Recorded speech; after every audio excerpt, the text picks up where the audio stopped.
नमस्कार विद्यार्थी मित्रांनो. इन्फिनिटी इंजिनिअरिंग अकॅडमीच्या यूट्यूब चॅनलवरती मी प्रमोद देशकरी आपणा सर्वांचं स्वागत करतो. विद्यार्थी मित्रांनो, 1998 त्यानंतर 2003-4 त्यानंतर परत 2007 असेल, 13 असेल, 17 असेल, 20 या टप्प्याटप्प्यांनी आरटीओच्या वॅकन्सीज ह्या येत गेल्या आणि विद्यार्थी सिलेक्ट होत गेले. पण 2020 ही जी परीक्षा झाली त्याच्यानंतर मात्र कुठलीही एक्झामिनेशन, कुठल्याही पोस्ट आरटीओ एएमव्हीआयच्या आलेल्या नाहीत. या मागचं कारण वेगवेगळं असू शकतं, पण जर आपण एक लेखाजोखा घेतला तर 2017ची जी मोठी जाहिरात होती, 2020ची त्यानंतर जाहिरात आली, तर त्यानंतर एक मोठा 5 वर्षाचा गॅप पडलेला आहे. वॅकन्सी आहेत विविध आरटीआयच्या माध्यमातनं. किती वॅकन्सी आहेत? 400 आहेत, 400 प्लस आहेत, 460 आहेत, ही सगळी माहिती विद्यार्थ्यांकडे आहे. पण सगळ्या विद्यार्थ्यांच्या मनामध्ये एक संभ्रम नेहमीच आहे, मागच्या कितीतरी दिवसापासून आहे. बरेचसे विद्यार्थी मित्र आपण जेव्हाही व्हिडिओ करतो आरटीओ एमव्हीआयचा, तर त्यावेळेस कमेंटमध्ये नक्कीच कमेंट टाकतात की सर नेमक्या जागा कधी येणार आहेत. आत्ताच मागच्या काही दिवसामध्ये मी माझ्या एका व्हिडिओमध्ये म्हटलेलं सुद्धा होतं की ज्या जागा आहेत त्या जागा ह्या येणार आहे हे नक्की आहे, फक्त 25 की 26 त्याबद्दल मी एक वाक्य बोललो होतो. आणि विद्यार्थी मित्रांनो, स्पेसिफिकली सगळ्यात महत्त्वाचं म्हणजे की ह्या ज्या वॅकन्सीज आहेत, ह्या वॅकन्सीज नेमक्या कधी येणार आहे हे आपण या व्हिडिओत बघणार आहोत. शेवटपर्यंत व्हिडिओ बघायला विसरू नका. चॅनलवरती जर नवीन असाल तर सबस्क्राईब करा चॅनल, तिकडे घंटी आहे ती घंटी वाजवा, म्हणजे अशाच प्रकारचे अपडेट्स नोटिफिकेशन तुम्हाला मिळत राहतील. ओके, तर आरटीओ एमव्हीआय नेमकी 2025 मध्ये येणार की 2026 मध्ये येणार? आता सगळ्यात महत्वाची की ग्रुप सी ची ही एक्झामिनेशन आहे. गट क ज्याला म्हणतो आपण, गट क ची तुमची जी परीक्षा पूर्व परीक्षा आहे ती परीक्षा ऑलरेडी होऊन गेलेली आहे. बऱ्याचशा विद्यार्थी मित्रांच्या मनामध्ये असंही वाटतं त्यांना की जसं संयुक्त पूर्व परीक्षा जी आहे राज्यसेवेची, त्याच्यामध्ये 11 जागा ह्या इलेक्ट्रिकल इंजिनिअरिंगच्या एमईएस च्या अंडर वाढल्या, ज्या विद्यार्थ्यांनी अगोदर फॉर्म भरले नव्हते. पण एक लक्षात ठेवा की त्या पर्टिक्युलर एक्झामिनेशन साठी, एमईएस साठी हे ग्रॅज्युएशन पात्रता होती आणि त्यावेळेस विद्यार्थ्यांनी तिथे फॉर्म भरले होते. बरोबर आहे. पण आता गट क ची परीक्षा ही ऑलरेडी झालेली आहे आणि त्याच्यामध्ये डिप्लोमा होल्डर म्हणजे आपले मेकॅनिकल असेल, ऑटोमोबाईल असेल किंवा प्रोडक्शन असेल किंवा इक्वॅलंट असेल, हे विद्यार्थी सुद्धा पात्र असतात. त्याच्यामुळे नव्याने ती प्रोसेस होणार नाही. त्याच्यामुळे सगळ्यात महत्त्वाचं, मी जसं त्या सेशन मध्ये म्हटलं होतं की माझं पर्सनल ओपिनियन मत असं आहे की 2025 मध्ये येण्याचे चान्सेस बिलकुल नाहीये, 2026 मध्येच येईल. तर मी परत त्याच वक्तव्यावरती ठाम आहे विद्यार्थी मित्रांनो, 2026 मध्येच ही ऍड येणार आहे. कारण 25 मध्ये मी परत एकदा सांगतो, डिप्लोमा जे विद्यार्थी आहेत ज्यांनी कुठे एमपीएससी ला फॉर्मच भरलेला नसतो, ते विद्यार्थी इथे पात्र आहेत. ओके, तर काही महत्त्वाच्या गोष्टी ज्या इंडिकेट करतात की 2026 मध्ये येणार, याबद्दल आपण बोलणार आहोत. तर विद्यार्थी मित्रांनो, जी आरटीओ एमव्हीआय गट क ची जी पद आहे नेमकी कधी येणार मी तुम्हाला एक टेंटेटिव्हली सांगितलंच. तत्पूर्वी परत एकदा सांगतो, 2020 पासनं तयारी करणारे विद्यार्थी आहेत आणि आता आपण 2026 मध्ये आलेलो आहे. विद्यार्थी मित्रांनो, गोल्डन अपॉर्च्युनिटी ही असणार आहे, त्याच्यामुळे बिलकुल मिस करू नका. RTO MVI prelims online recorded batch तसंच ऑफलाईन बॅच, अधिक माहितीसाठी 9529317572 या क्रमांकावरती संपर्क साधा. विद्यार्थी मित्रांनो, स्टडी मटेरियल आपला आता जे रेडी स्टडी मटेरियल आहे ते पण लक्षात घ्या. पीवायक्यू पुस्तक आहे आपलं, PYQ previous year question paper, pre साठी वेगळं आहे, मेन साठी वेगळं आहे. 1998 पासून जे आतापर्यंतचे सगळे एक्झामिनेशनचे पेपर, त्याचं सोल्युशन, एक्सप्लेनेशन हे सगळं त्याच्यामध्ये दिलेलं आहे. आणि त्याच्या व्यतिरिक्त जे महत्वाचा टप्पा आहे याच्यामध्ये मेन्स, तर मेन्स एक्झामिनेशनचे हे जे सेक्शन 3 आहेत, 3 सेक्शन मध्ये तुमचे 15चे 15 ही विषय हे कव्हर होणार आहे. ओके, आता आपण परत आपल्या टॉपिक वरती येऊया विद्यार्थी मित्रांनो. आरटीओ एमव्हीआयच्या नक्की जागा कधी येणार, तर याच्यामध्ये सगळ्यात महत्वाचं लक्षात घ्या की बेसिकली एक कम्युनिकेशन आरटीआयच्या माध्यमातून झालं होतं. ओके, जे माहिती अधिकारी आहे, परिवहन आयुक्त किंवा परिवहन विभागाचे, यांनी ही माहिती पुरवली होती, ज्यांनी मागितली होती त्यांना. आणि त्याच्यामध्ये हे मेन्शन केलं होतं त्यांनी की सहाय्यक मोटर वाहन निरीक्षक या संवर्गातील रिक्त असलेल्या पदाकरिता मागणी पत्र शासनास सादर करण्याबाबतची जी कारवाई आहे ही कार्यालय स्तरावरती चालू आहे.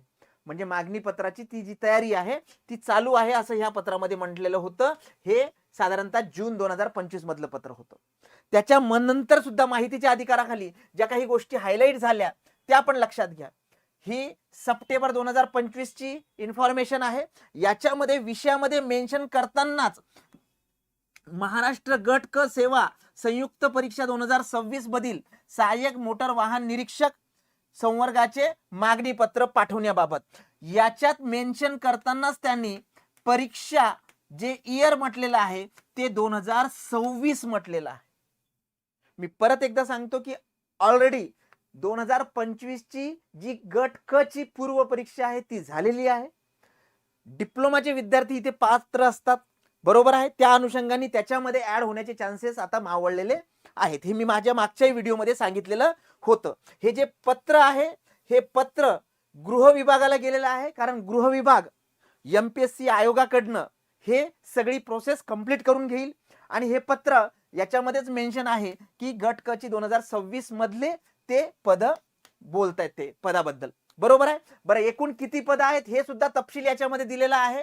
याच्यामध्ये 460 पोस्ट ह्या मेन्शन केलेल्या आहेत, बरोबर आहे. तर याच्यामध्ये सहाय्यक मोटर वाहन निरीक्षकच्या संवर्गातील 460 पद, म्हणजे हे सुद्धा तुम्ही लक्षात घ्या की ह्या गोष्टी महत्वाच्या आहेत. एक महत्वाची आहे 2026 मेन्शन केलेलं आहे, दुसरं त्या नंबर ऑफ पोस्ट मेन्शन केलेले आहेत. आणि हे जे आहे हे सहपरिवहन आयुक्तांकडनं गृह खात्याला गेलेलं आहे. गृह खातं MPSC आयोगाकडनं या पर्टिक्युलर प्रोसेसला सुरू करेल. म्हणजे नक्कीच विद्यार्थी मित्रांनो, ही सगळी जी काही प्रोसेस आहे ही सगळी प्रोसेस 2026 च्या हिशोबाने चालू आहे. ओके, आता आपण शेड्यूल जर बघितलं आयोगाचं, जे टेंटेटिव्ह शेड्यूल आपण म्हणूया टाइम टेबल, तर टेंटेटिव्हली जर आपण कंबाईन ग्रुप सी चे 2026 चं शेड्यूल बघितलं तर याच्यामध्ये मार्च मध्ये जाहिरात येईल एक टेंटेटिव्हली, बरोबर आहे. मार्च मध्ये जाहिरात आल्यानंतर साधारणतः 2.5 महिने आपल्याला मिळतात. जुलैमध्ये तुमची काय होईल, प्रिलिम एक्झाम होईल. आणि मेन्स जी आहे डिसेंबर मध्ये होईल. तर विद्यार्थी मित्रांनो, हे सुद्धा शेड्यूल आपल्याला लक्षात घ्यावं लागेल. आज आपण 24 जानेवारी मध्ये आहोत आणि डिसेंबर त्यांनी तारीख सुद्धा इथे मेन्शन केलेली आहे. टेंटेटिव्ह आपण कन्सिडर करूया, पण तरी डिसेंबर म्हणजेच आपण किती 13 डिसेंबर, आपण 24 डिसेंबर कन्सिडर करूया.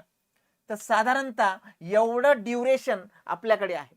त्याच्यामुळे आता 25 ला होण्याचे चान्सेस तर मावळलेले आहेत. 26 च्या हिशोबानेच आपल्याला तयारी करावी लागणार आहे आणि त्या हिशोबाने तुम्हाला शेड्यूल कन्सिडर करावं लागणार आहे आणि त्या हिशोबाने तुम्ही तुमचं प्लॅनिंग करायचं आहे. तर विद्यार्थी मित्रांनो, RTO MVI खूप वर्षापासून विद्यार्थी वाट बघतायत, खूप विद्यार्थी तयारी करतायत, जोमानी तयारी करतायत. त्यांनी सुद्धा लक्षात घ्यायचंय. सगळ्यात महत्वाचं, दोन्ही याच्या अगोदरचे जेवढेही व्हिडिओ RTO MVI वरती मे बी एखाद्या वेळेस काही गोष्टी रिपीट झाल्या असतील, पण रिपीट होण्यामागचं कारण एकच आहे, कारण विद्यार्थ्यांना असं वाटतं की अरे काय ऍडव्हर्टाइजमेंट येत नाहीत आणि हे फक्त व्हिडिओ करतात. तसं नाही आहे विद्यार्थी मित्रांनो. इंडिव्हिज्युअली तुम्ही स्वतःबद्दल विचार करायचा आणि सेल्फ मोटिवेटेड राहायचं. ओके, आयोगाकडनं आपल्याला सिलेबस मिळतो, आयोगाकडनं आपल्याला PYQ मिळतात. ह्या दोन गोष्टींना स्पेसिफिक टूल्स कन्सिडर करा आणि त्या अनुषंगाने अभ्यास करा. आता दुसरी गोष्ट इथे ज्या आमच्या लक्षात येते ती गोष्ट अशी आहे की जे मेकॅनिकलचे ग्रॅज्युएट झालेले विद्यार्थी आहेत, हे खूप सारे विद्यार्थी मागच्या कित्येक वर्षापासून ऍडव्हर्टाइजमेंट आली नाही म्हणून काय करतात, एक तर राज्यसेवा करतात किंवा ग्रुप B किंवा C करतात, बरोबर आहे. तर त्यांच्या मनामध्ये हा संभ्रम आहे की आत्ताच ग्रुप B चा 2025 चा पेपर झाला, सर टफ पेपर होता पण बऱ्यापैकी माझा स्कोर चांगला येणार आहे. ग्रुप C चा सुद्धा पेपर झाला, सर त्याच्यामध्ये तर खूप चांगले मार्क पडणार आहेत, मग मी हे याच्या मागे लागू नाही लागू. विद्यार्थी खूप सारे संभ्रमात आहेत. तर विद्यार्थी मित्रांनो, ह्या ज्या गोष्टी आहेत ह्या गोष्टी खूप महत्वाच्या आहेत की मी नेमकं काय सिलेक्ट करू. कारण एक दिवस आपल्याला असं वाटतं की अरे कितीतरी दिवसानंतर ह्या ऍड येणार आहे, आतापर्यंत आली नाही पण आता येऊ शकते, मग मी तिकडे जाऊ की माझं जे स्पेसिफिकली सुरू आहे गट ब गट क ची प्रोसेस ही करू. प्लस मायनस बाजू दोन्ही याला आहे. सगळ्यात महत्वाची गोष्ट लक्षात घ्या, इथे ज्यांना याबद्दलचं मार्गदर्शन, कारण केस टू केस विद्यार्थी वेगळे असणार आहे. तर विद्यार्थी मित्रांनो, ज्यांना इथे गरज आहे, वाटतं की आपण काउन्सिलिंग घ्यावी, तर विद्यार्थी मित्रांनो, पुण्यामध्ये इन्फिनिटी अकॅडमी, मानकरवाडा, पत्रा मारुती चौक, नारायणपेठ, पुणे येथे यायचं आहे. ओके, कॉल करून आलात तर बरं होईल, कारण हा एक महत्वाचा मुद्दा विद्यार्थ्यांच्या मनामध्ये आहेच आहे.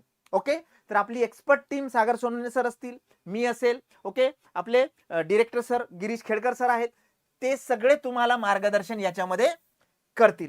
ओके विद्यार्थी मित्रांनो, PYQ प्रिलिम साठी आणि PYQ मेन साठी असे दोन्ही पुस्तक आपल्या वेबसाईट वरती अवेलेबल आहे.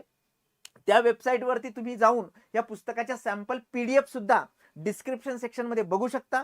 पुस्तक बघून घ्या, सॅम्पल बघा, नंतरच परचेस करा. आणि तसंच ही जी फॉर्म्युला शीट आहे मेन साठीचं हे सगळं आहे. मेन साठी ह्या 11 शीट्सचा सेट आहे, तो सुद्धा आपल्या वॉक इन तुम्ही पुणे, नाशिक या कार्यालयामधून घेऊ शकता, नागपूरच्या सुद्धा. आणि विद्यार्थी मित्रांनो, सगळ्यात महत्वाचं की ही वेबसाईट वरती सुद्धा अवेलेबल आहे. आता 2025 की 26 या प्रश्नाचं उत्तर एक टेंटेटिव्हली मी सांगितलंय, परत एकदा सांगतो, हे माझं पर्सनल वैयक्तिक मत अगोदरही होतं आणि आता तर बऱ्यापैकी ते ठाम झालेलं आहे.